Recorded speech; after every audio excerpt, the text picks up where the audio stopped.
Before we go any further, I need to remove the emotional landmine. When most people hear, reality might be a simulation, they don't reject it because it's irrational. They reject it because it sounds like an attack on their existence. Like someone is saying, "You're not real," or "Your life doesn't really matter." That reaction is human. But here's the truth. Virtual reality does not make you less real. It explains how reality is delivered, not whether it matters. And the fact is that it matters much more if Earth is a virtual reality than if you are a cosmic accident that came about from a Big Bang explosion and there is no creator.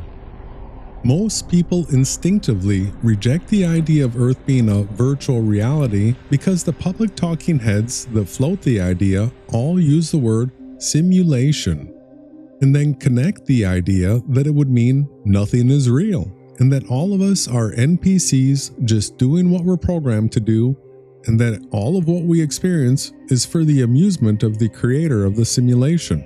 The instinct to reject those ideas is correct. This is absurd! We can't accept this as truth! Not because the idea of Earth being an advanced virtual reality is wrong, but because the word simulation is being used in a way it was never meant to be used.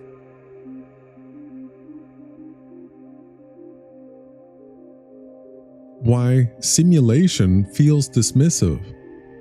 A simulation is a practice run. A flight simulator is not flying. A war simulation is not war. A weather simulation is not the weather. Simulations are approximations, rehearsals, things you pause, things you turn off. Simulations do not age your actual body. Remember the feelings had during an experience. Bury your loved ones, or demand irreversible choices. So when someone says reality is a simulation, your body rejects it because that word trivializes lived experience, and you're right to resist that. Let's break down the words simulation and virtual reality and make sure we have clear definitions for what is being talked about. Let's begin with what a model is first. A model is an abstraction. It is a simplified description or representation of something else. A map is a model of a city. An equation is a model that describes how motion behaves. A weather chart is a model of the atmosphere. None of these things are the thing itself. They point to reality. They don't become reality. A simulation is just a model that's being run. It takes selected variables, simplified rules, approximated math, discrete time steps, and then it iterates them. Simulations are powerful tools, but they are always incomplete, lossy, dependent on assumptions, dependent on external interpretation, and here's the most important part. A simulation does not require a conscious observer. A simulation can run forever and mean nothing to anyone. That matters. The critical missing step, running systems. Here's where the confusion starts. There is a massive difference between a description of behavior and behavior actually occurring. A running system is when rules stop being described and start being enforced. When a system is running, energy is consumed. Time actually passes. States irreversibly change. History accumulates. Observers are inside the system, not outside. A written equation doesn't age. A running system does. A running system doesn't represent time, it experiences time. Now we can finally define virtual reality properly. Virtual reality is a real, running system that generates a consistent environment which conscious observers can enter, interact with, and experience with real time, real memory, and real consequences, even though the environment is not base level physical. Virtual does not mean imaginary. Virtual means experienced through an interface. A phone call is virtual communication. but the relationship is real. Money is virtual, but the consequences are real. In a VR headset, fear is real.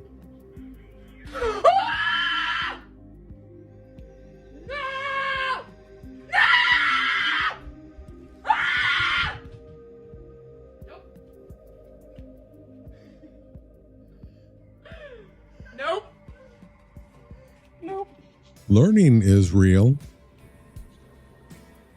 Memory is real. And choice is real. Experience does not stop being real just because the substrate changes. Base reality and the big misunderstanding. This brings us to the phrase base reality. Let's be clear about what this phrase means. Base reality does not mean the only real reality. Base reality simply means the lowest level substrate a system is running on. A video game world is not base reality, but it is still real to the character in the game and the player playing the game. A wall in a video game is real to the character that cannot walk through it, thus real to the player playing the game, because his game character cannot walk through it. Your phone apps aren't base reality, but your messages matter. Base is about dependence, not authenticity. Something can be fully real and still not be base. Here's the part you're never told. Now listen carefully. Everyone that is saying Earth might be a simulation is actually describing a virtual reality. Elon Musk says frequently that we're most likely in a simulation. This could be some simulation. It could. Do you entertain that? Well, the argument for the simulation, I think, is quite strong. Yet, Musk has famously stated that there is a 1 in billions chance that our universe is a base reality. It seems to follow that the odds that we're in base reality is 1 in billions. So which is it? When most people hear the word base reality, they think of virtual realities, as depicted by movies like The Matrix.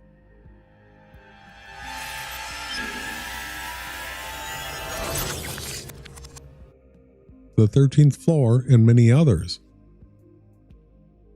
When most people think of simulation, they think of autonomous programs running algorithms mimicking the world we experience. Think about what everyone having the Earth experience as a human has to admit. It is a world that runs continuously, cannot be paused, records everything you do, changes permanently based on your choices, ages you whether you want it to or not. That is not a simulation. That is a running world. The problem isn't the idea. The problem is the word being used to describe it. So what are the real chances Earth is a virtual reality? Let's ground this. You do not experience reality directly. You experience it through sight, sound, touch, taste, smell. That's 5 inputs. That's it. Your brain builds reality from signals. And here's the uncomfortable truth. Technology already exceeds your senses. Cameras can see more details than your eyes. Microphones hear more range than your ears. Your senses are not sacred, they're interfaces. The human experience can be replicated. Now follow this slowly. If you can reproduce sight, sound, touch, pressure, resistance, temperature, taste, and smell, then you can reproduce human experience, not symbolically, functionally. Your brain does not verify the source. It responds to the signal. If the signal is identical, the experience is identical. The timescale people ignore. Humans have used electricity for about 150 years. In New York City, electricity became available to those outside the ultra-rich, which had it beginning in the 1880s, around the year 1900. In 1920, 70% of New Yorkers had electricity. This is what New York City looked like in 1900. That is only 125 years ago. Before that, we can call everything BC, with the BC standing for before computers. Humans lived without electricity pre-1900. All calculation had to be done by hand. Information moves at human speed. No machines process logic. For 99.9% of human history, computation does not exist. Then, with electricity, computers went from room-sized machines in the 1940s to desktops in the 1980s to laptops on the internet in the 1990s to smartphones in the early 2000s to VR headsets in the 2010s to neural interfaces in the 2020s. In roughly 40 years, we've gone from these specs on the left of a 1985 Intel 8286 processor computer and on the right a current Apple M series processor computer. Computers have had a 300,000x increase in processor speed and an over 10 millionx increase in storage capacity. That's within a single lifetime. To say advanced virtual reality computer systems can't exist is not skepticism, it's failure to grasp exponential growth. Your senses are not reality, they are interfaces, and interfaces can be replicated. There's nothing mystical about this. It's only a matter of refinement and integration. If your brain receives identical signals, your experience is identical. Your brain does not check the source, it only reacts to the input. Neural interface changes everything. This is where people like Elon Musk enter the conversation. Neural interfaces. Direct links between mind and system remove the last barrier, the body. No headset, no controller, no delay, just experience. At that point, the question is no longer, could this feel real? The question becomes, how would you tell the difference? Even after seeing all of this, people still resist. The reason people resist the possibility. So ask yourself honestly, why would someone say, there's no way reality could be a virtual reality? Not because the idea is impossible, but because they've been told if Earth is a simulation, it's fake. That's the poison pill, and it's wrong. So why call it a simulation? Now we can ask the real question. Why is the word simulation pushed instead of the word that actually fits? Because simulation makes people detach. It quietly says, don't commit, don't take responsibility, don't believe this is serious. There is another word, a word engineers use, a word gamers understand instantly. Virtual reality. Virtual does not mean fake. It means experience through an interface. Virtual money spends. Virtual words hurt. Virtual choices still count. The word that empties meaning. Here's the problem. The word simulation was never neutral. A simulation is practice, rehearsal, approximation, something you turn off. Simulations don't bury people. Simulations don't leave scars. Simulations don't age. So when the word is applied to your lived reality, it quietly drains seriousness from existence. And that's why people feel repelled by it. This is absurd! We can't accept this as truth! Not because it's deep, but because it's dismissive. Why this should anger you? Calmly. Here's where seriousness enters. Language shapes behavior. When people are taught Earth is just a simulation, they become less responsible, less anchored, less willing to sacrifice, less protective of life. Calling reality a simulation doesn't expand consciousness. It shrinks accountability. Virtual reality says your actions matter inside a designed system. Simulation says you are not real. You're not accountable because you're just doing what you were programmed to do. Those are not equivalent messages, and one of them is far more useful if you want people disengaged. Why this word choice is not accidental. Now here's where people get uncomfortable, because once you see this, you realize something important. Calling it a simulation does psychological work. It reduces responsibility, weakens meaning, flattens morality, trains detachment. Virtual reality does the opposite. It implies structure, rules, design, consequence, accountability. So the wrong word wasn't chosen by accident. It was chosen because it keeps you from asking the next question. The question they don't want you to ask. And once you see that the word simulation was chosen to keep you detached, the next question becomes unavoidable. If Earth is a virtual reality, then who built it?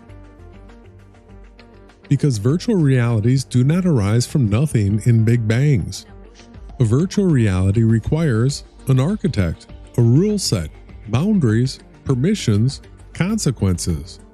And once you admit that, the conversation changes completely. This is no longer a discussion about tech or the future. It becomes a discussion about authority over your experience as a human in Earth, as opposed to a human that evolved from goo over billions of years after everything came from nothing in a Big Bang in a creatorless universe. Who created Earth? If Earth is a virtual reality, then it is not self-originating. Virtual environments do not create themselves. They are designed, initiated, and sustained. Which means the question is no longer, is this real? The question is, who has authorship over this system? What are the rules? In every virtual reality, the most important information is not the graphics, it's the rules. Because rules tell you what actions matter, what actions have consequences, what actions are forbidden, what actions shape your future. Ignoring the rules in a virtual reality doesn't make you free, it makes you reckless. What changes when you realize this? When you realize Earth is a virtual reality, 3 conclusions immediately follow. First, your life is not a random accident. You are created with a creator. Second, your choices are recorded and persist after human death. Every thought, word, or action is recorded. There is a literal timestamp for every moment of reality where there is the pause, thought, and movement of all humans, animals, plants, and elements. Technology scientists know from flicker rate that our VR runs at about 60 Hz, that is 60 frames per second. With the fact that everything is rendered at about 60 frames per second, we know that there's an information pipeline and an information record of everything that manifests in this world. So the big takeaway is, there is no get off the hook for free death card, such as what the atheists that believe in annihilation of the spirit upon death imagine. Third, there has to be rules. Meta's metaverse is still in its infancy, and there is already reports of users being molested and harassed in the metaverse by other participants. Meta will be forced to create rules that govern what is acceptable and what is not acceptable in the virtual world they're creating. Shows like Westworld glamorize what being in a virtual reality would be like without rules or consequences. I am pretty sure that the general consensus of humanity is that a small group of evil people will always take over and destroy the good people if not held at bay by rules and consequences. You have to get it out of your mind that there are no rules to life once you realize Earth is a virtual reality. Virtual reality doesn't erase morality, it codifies it. Why this terrifies people? This is why the word simulation is safer. Simulation lets you believe nothing ultimately matters, no one is ultimately responsible other than the creator who programmed it to be a certain way. There is no final accounting. Virtual reality does the opposite. It implies intentional creation, purposeful constraints, moral weight, accountability beyond personal opinion. And this is deeply uncomfortable in a culture trained to worship autonomy. The real reason this conversation is suppressed. Because if Earth is a virtual reality, then you are not the author, you are a participant. And participation comes with expectations. Rules you did not invent, boundaries you do not control, consequences you cannot vote away. Calling Earth a simulation keeps the conversation abstract. Calling Earth a virtual reality forces the real questions into the open. Who designed this system? Why are we here? What behaviors align with the rules? And what happens when they're ignored? That's why the word choice matters, because the moment you switch the word, you switch the authority structure. Simulation asks nothing of you. Virtual reality demands something from you. For more information regarding who the creator of Earth is, what the rules of Earth are, and what the two possible eventualities for all participants is, make sure you're subscribed and check out the content of the last 10 years.